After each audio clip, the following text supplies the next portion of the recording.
اور قرآن مجید میں اللہ رب العالمین نے آدم علیہ الصلوۃ والسلام کے بیٹوں کا بھی ذکر کیا ہے۔ سب سے پہلے جو انہوں نے اذ قربا قربانا فتقبل من احدہما ولم یتقبل من الآخر، انہوں نے بھی قربانی کی ہے۔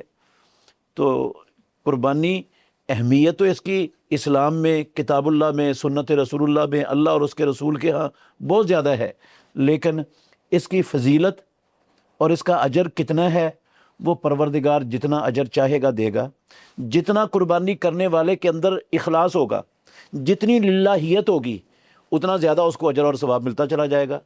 اور حدیث میں آتا ہے، رسول مکرم صلی اللہ علیہ وسلم نے فرمایا کہ مومن کا ہر عمل 10 گنا تک اللہ تعالیٰ اس کو اس کا اجر دیتے ہیں، جی سورہ اور انعام۔ 10 گنا سے 700 گنا تک بھی اجر عطا فرما دیتے ہیں، اور 700 گنا سے بھی اللہ کسی کو زیادہ اجر دینا چاہے تو اللہ کے لیے اجر کے خزانوں میں کوئی کمی ہے ہی نہیں ڈاکٹر صاحب۔ بے شک وہ تو اجر تو جتنا رب چاہے گا دے دے گا، لیکن یہ جو عام طور پر ہمارے معاشرے میں معروف ہے نا، وہ عام طور پر کہ جو قربانی کرتا ہے اس کو ہر بال کے بدلے میں نیکی ملتی ہے، اور یہ ملتا ہے، ایسی کوئی ایک روایت بھی رسول مکرم صلی اللہ علیہ وسلم سے پائے ثبوت کو نہیں پہنچتی، صحیح سند سے کوئی اس کی خاص فضیلت کے بارے میں کوئی روایت ثابت نہیں ہے، ایک بھی یعنی صحیح روایت ثابت نہیں، صحیح روایت نہیں ہے کوئی۔ بلکہ ضعیف تو موجود ہے کہ جس میں وہ ہاں جی، ضعیف روایتیں ہیں وہ، لیکن صحیح کوئی نہیں ہے۔ اور ضعیف روایت سے ڈاکٹر صاحب کوئی مسئلہ اسلام کا ثابت نہیں ہوتا، وہ کسی مسئلے کی بنیاد ہی نہیں ہوتی۔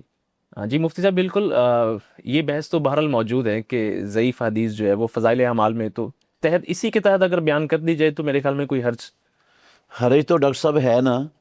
آپ غور کریں، فضیلت میرے کہنے سے یا آپ کے کہنے سے یا کسی امام کے کہنے سے کسی چیز کی فضیلت بن جانی ہے، یا فضیلت اللہ کے کہنے سے بننی ہے اور اللہ کے رسول کے کہنے سے بننی ہے؟ اللہ اور اس کے رسول، اللہ اور اس کے رسول کے کہنے سے بننی ہے۔ تو جو چیز اللہ سے قرآن میں بھی نہیں ہے، رسول اللہ صلی اللہ علیہ وسلم میں ثابت نہیں ہے، ہم اس کو فضائل اعمال میں کیسے بیان کر دیں؟ کیسے فضیلت پہ ثابت ہو جائے گی اس سے؟